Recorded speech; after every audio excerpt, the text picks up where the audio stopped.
En Inde, les secouristes ont arrêté la recherche de survivants au terrible accident ferroviaire survenu dimanche matin.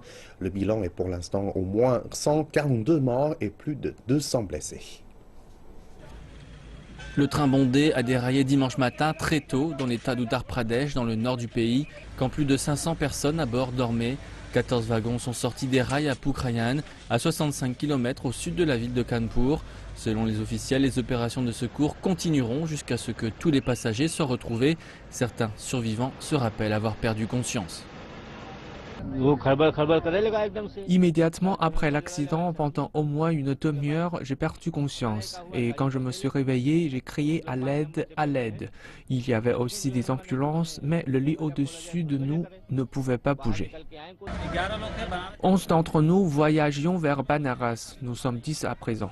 Une personne est portée disparue. Les accidents de train ne sont pas rares en Inde. Les chiffres officiels montrent qu'en moyenne, il y a plus de 300 accidents dans le pays chaque année. Et dans certains de ces accidents, il y a un grand nombre de victimes.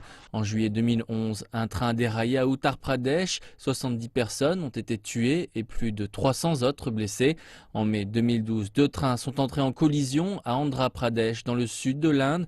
25 personnes ont été tuées. En août 2013, au moins 57 personnes sont mortes quand un train a foncé sur la foule dans une gare de Bihar. En mai 2014, un train a déraillé à Maharashtra, faisant 21 morts.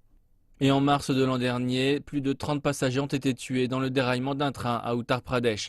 L'Inde a l'un des plus grands réseaux ferroviaires au monde, avec plus de 115 000 km de voies ferrées. Toutefois, un grand nombre d'entre elles ont été construites à l'époque coloniale britannique, il y a plus d'un demi-siècle. Le manque de maintenance et d'amélioration fait que les accidents sont fréquents. Le gouvernement actuel a promis de remplacer les anciennes voies et d'améliorer les infrastructures, mais peu de progrès ont été faits pour le moment.